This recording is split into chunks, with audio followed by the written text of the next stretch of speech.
JRG blog লৈ সকলোকে স্বাগতম জনাইছোঁ। আজি আমি লৈ আহিছোঁ 3x3 অৰ্ডাৰৰ মেট্ৰিক্স এটাৰ সহজতে কেনেকৈ ডিটাৰমিনেণ্ট নিৰ্ণয় কৰিব পাৰি।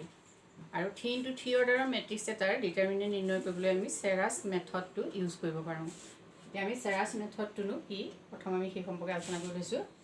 এতিয়া A is equal A11 A12 A13 A21 A22 A23 A31 A32 A33 এইটো হ'ল এটা 3x3 অৰ্ডাৰৰ মেট্ৰিক্স।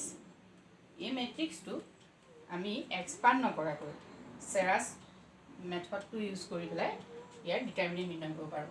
গতিকে আমি কেনেকৈ কৰিম? A ডিটাৰমিনেণ্ট ইজ ইকুৱেল এই মেথডটোত আমি এই মেট্ৰিক্সটো প্ৰথমতে আমি আকৌ সজাই লওঁ। প্ৰথমতে আহিলে A11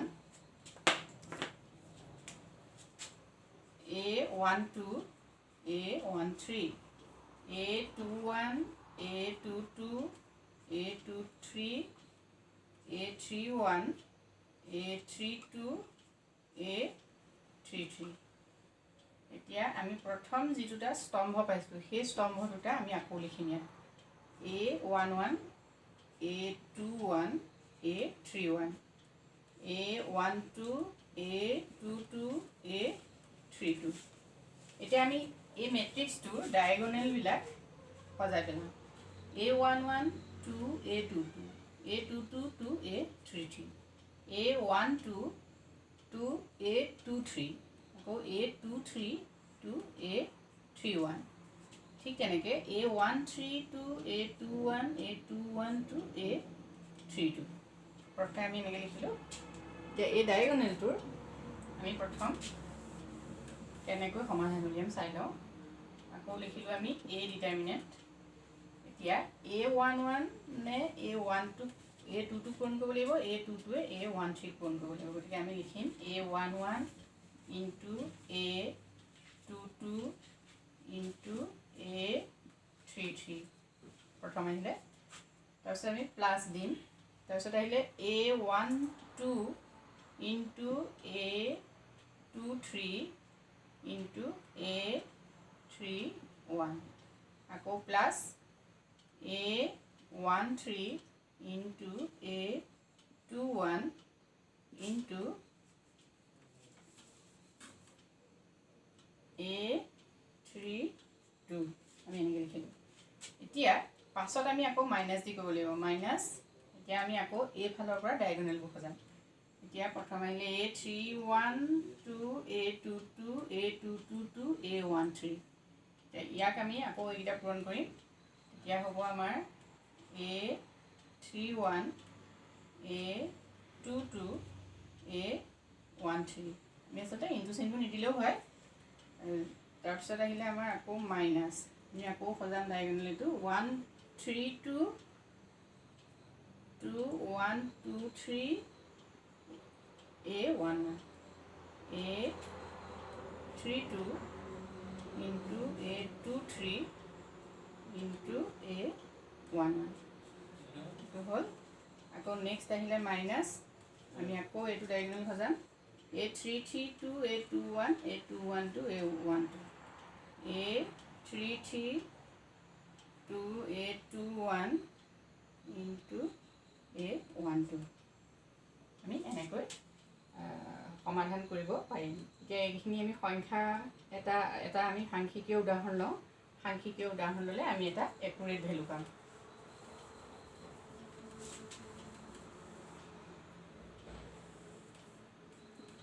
A matrix 1 2 1 1 3 2 3 4 1 এইটো এটা আমাৰ 3x3 অৰ্ডাৰৰ matrix.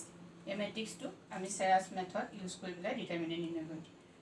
A determinant is equal 1 1 3 2 3 4 1 2 1 1 2 1 3 3 4 এতিয়া আমি আকৌ ডায়েগনেলবোৰ সজাম 1 ইনটু 3 3 2 1 2 2 2 2 2 3 1 2 1 1 2 4 এতিয়া আমি আকৌ এইকেইটা পূৰণ কৰিম 1 into 3 jar 3 3 into 1 jar 3 plus 2 into 2 jar 4 4 into 3 jar 12 plus 1 into 1 jar 1 4 4 এতিয়া আমি আকৌ মাইনাছৰ কেইটা চাম এতিয়া আমি মাইনাছৰটো সজাবলৈ আকৌ আমি এফালৰ পৰা ডায়াগোনেলটো সজাম 3 to 3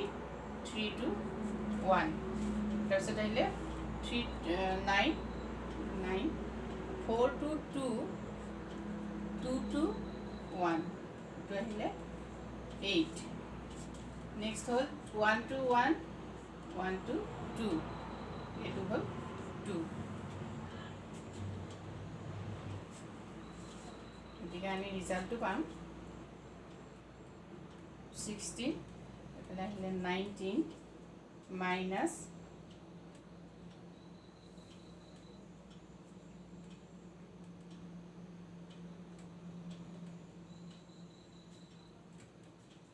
minus 19 আমাৰ ৰিজাল্টটো হ'বগে 0 এতিয়া আমাৰ ৰিজাল্টটো যেহেতু 0 হ'ল গতিকে আমি এক্সপান্ডেড মেথডত ৰিজাল্টটো 0 হয় নহয় চাই লওঁ নেক্সট আমি এক্সপান্ডেড মেথডত এইটো উলিয়াম 1 আমি এই শাৰী এৰিলো স্তম্ভ এৰিলো 3 এটোটা আমি কৰিম 3 minus 8 এখানে গেলে minus 2 এখানে হলে কাটি এখানে কাটি তে আমা 1 1 minus 6 তাৰপিছত আহিব plus 1 4 9 তেকে এখানে আহিলে আমাৰ 5 minus 5